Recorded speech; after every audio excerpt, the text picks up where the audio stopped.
Street ভেন্ডরদের আত্মনির্ভর করে তুলতে উদ্যোগ নেওয়া হয়েছে। প্রধানমন্ত্রী পিএম স্বনিধি যোজনায় ভেন্ডরদের ব্যাংকের মাধ্যমে লোন প্রদান কর্মসূচি সোমবার অনুষ্ঠিত হয় মাতৃপল্লী এলাকায়। এদিন এই উপলক্ষে এক স্বাস্থ্য শিবির আয়োজিত হয়।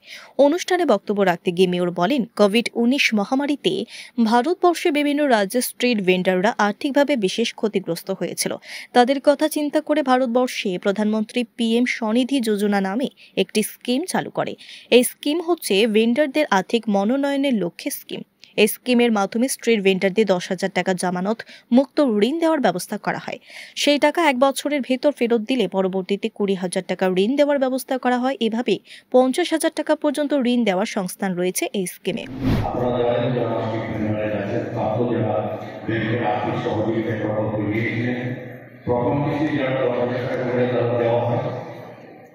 বিনা গ্যারান্টিতে কোনো জমা দিতে হয়।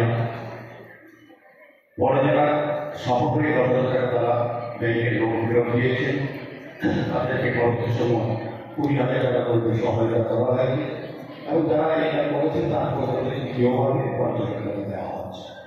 আমাদের শহরে অনেক ডিপেন্ডাররা সঠিকভাবে নিয়ম অনুযায়ী সুযোগ গ্রহণ করেছে এবং ব্যবসা সফল হয়েছে। আমাদের পৌর নিগম আগরতলা শহরে সমস্ত নাগরিকদের পৌর নাগরিক পরিষেবা এবং স্বাস্থ্য প্রদানের ক্ষেত্রে যেভাবে নির্বাচন চেষ্টা করে যাচ্ছেন, তার পাশাপাশি যারা আগরতলা শহরে বিশেষ করে ক্ষুদ্র ব্যক্তি আছে